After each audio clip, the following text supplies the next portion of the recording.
Hello, my name is Chris Woodpan. I'm the owner of Ink & Film Studios, and I am working with HeroTime to make a bunch of videos to help you get your products ready for print. So that brings us to this week's episode, which is swatches.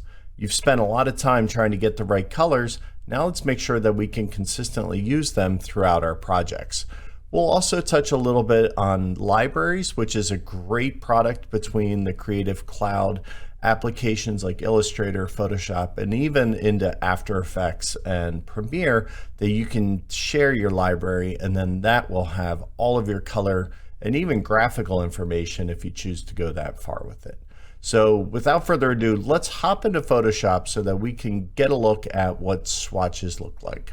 All right, so here we are in Photoshop. Now in Photoshop, you can see here, I'm working on a card design, and I have this nice red color that I want to make sure is going to be consistent throughout the project. So what I need to do is, let's start off by grabbing the eyedropper tool that's up here. If you don't see it, you can click here and have the little flyout menu, and it's going to help you, but just make sure you select that. You can also use the letter I from your keyboard. No modifier, just I will bring it up. We use it a lot. So then just take this little bullseye here and click on the red area. Now you can see here that this ring is kind of telling me what the background color will be and the foreground color if I choose it. So if I select that and hold the Alt key, you can see it changes my rectile a little bit. So now it's going to put that color in the background. Quick little hint on how the eyedropper works, but we're just going to select the basic tool. And now over here in the swatches category, you can see here, like, look at all these reds that I was trying out. Now this is the final red. I have it loaded in my brush. So what I'm going to do is just click this little plus sign, and it brings up this dialog. And let's say this will be the HO red is what I'm going to call it. And in a minute, I'll get into what this library button is, but usually I actually have this checked, but we'll get into that in 1 second. So just hit OK, and now you're going to see that we have this little swatch down here at the bottom below all of these other swatches. Now I have extra swatches loaded, which is why my screen looks like this. Yours may look a little different, and when you're using Illustrator, you may see it's slightly different. It has a little tag in the corner, but ultimately it behaves the same. And once you have the red, it simply will be there and you can access it anytime.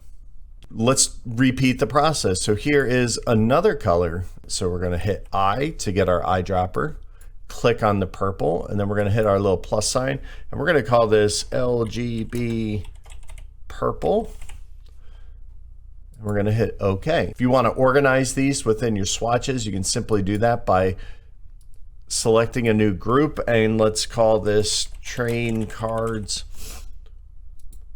And you can see here, and then you can, just like anything else, you can just drag and drop your swatches right in. You can then use the little hamburger menu up here to save the preset and save the group if you'd like. That way you can have them for later. But if you're working on one computer and you need to have that same color replicated in InDesign or over in Illustrator, that's where libraries come in. And this is one of the more powerful features and one of the reasons I love using the products that Adobe does with CC.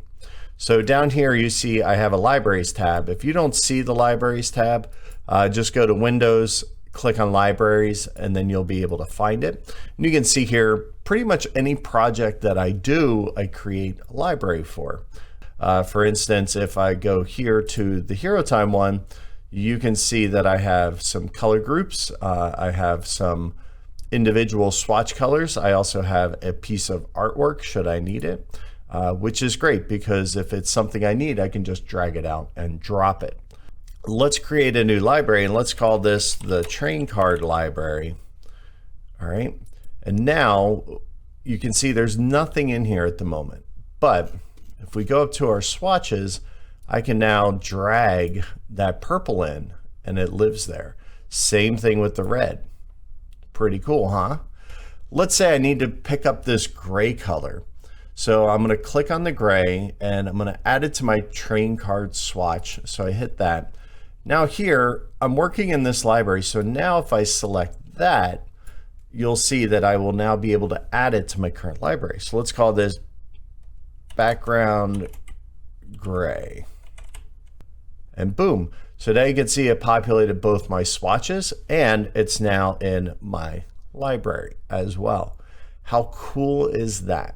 So now anytime I work in any of my programs like Premiere, making a video about my game, or After Effects, I want to have text color that matches the different cards that might be flying around, Libraries is going to let me do that.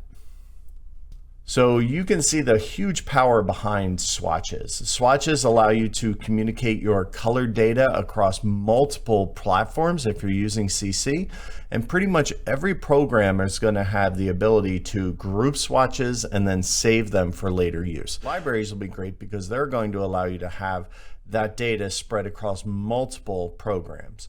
As soon as you pull up any of the Adobe programs library panel, all that information is sitting there, whether it's color or graphics. Maybe you have a logo, you can just drop it right in there. And it's so easy to use. Think of it as like symbols and swatches across all the programs.